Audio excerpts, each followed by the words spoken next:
दुसऱ्याशी त्यांच्या बॅगा लागल्यामुळं किंवा बाकी गोष्टीमुळं त्यांच्यामध्ये ते पडलेले आहेत. दुसरी महत्त्वाची गोष्ट, याच्यानंतर आता रेल्वे बोर्डाने डिसिजन घेतलेलं आहे की नवीन जे सगळ्या गाड्या येणार आहेत त्या सगळ्या गाड्या ह्या ऑटोमॅटिक डोअर क्लोजरसोबत येणार आहेत.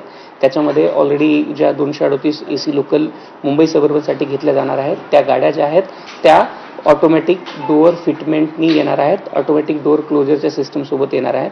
सोबतच तिसरा एक डिसिजन घेण्यात आलेला आहे की याच्यामध्ये ICFद्वारे ज्या एक्झिस्टिंग लोकल आहेत त्या लोकलना आपण हे करतो आहोत, रेट्रोफिटमेंटच्या माध्यमातून दरवाजे बंद करण्याचा जी सिस्टम आहे ती लावण्याचा आपण प्रयत्न करणार आहोत. असा डिसिजन आता घेण्यात आलेला आहे. किती लोक